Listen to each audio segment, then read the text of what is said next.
بسم اللہ الرحمن الرحیم۔ السلام علیکم۔ ایک مرید کو زیارت رسول صلی اللہ علیہ وسلم کا بہت شوق تھا۔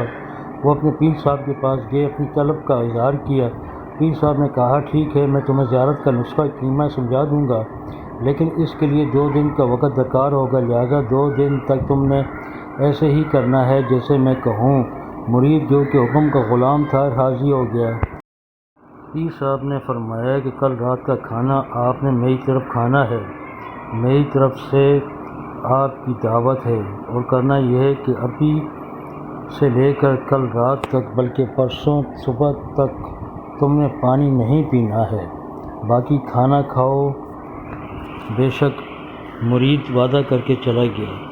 وہ پورا دن اگلی شام تک مرید نے وعدے کے مطابق پانی نہیں پیا۔ بہت پیاس لگی لیکن وہ برداشت کیا اور صبر کیا، لیکن ہر وقت پانی کا خیال اور طلب ذہن میں رہی۔ شام کو وہ اپنے پیر صاحب کے گھر کھانے پر پہنچ گیا۔ پیر صاحب نے بے شمار مرغن کھانے بنوائے ہوئے تھے۔ مرید نے حکم کے مطابق تکلف ہو کر کھایا۔ پانی کی طلب میں شدت سے اور بھی بڑھ گئی، لیکن پانی پینے کی اجازت نہ تھی۔ پیر صاحب نے فرمایا، اب اپنے گھر جا کر سو جاؤ اور کل فجر کے بعد میرے پاس آنا۔ مرید چلا گیا۔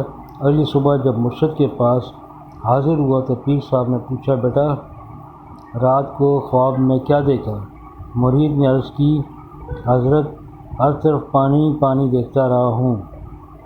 ساری رات پیر صاحب نے شکر فرمائی اور مرید کے پانی پلا کر سیر کیا اور فرمایا، دیکھو بیٹا، جس کی چیز کی طلب ہمارے اندر شدت اختیار کر جائے، وہ ہر وقت ذہن اور سوچ میں بھی وہی چیز ہو تو پھر وہی کچھ خواب میں بھی نظر آتا ہے۔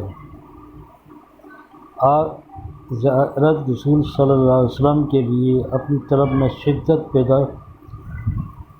کرو، اپنی سوچ کو آپ کی یاد سے مزین کرو، دیدار کا انتظار کرو، اہتمام کرو، خود بخود ہی زیارت ہو جائے گی انشاءاللہ، اور ہوتی رہے گی۔ اللہ پاک ہم سب کو حبیب صلی اللہ علیہ وسلم کی زیارت نصیب فرمائے، آمین ثم آمین۔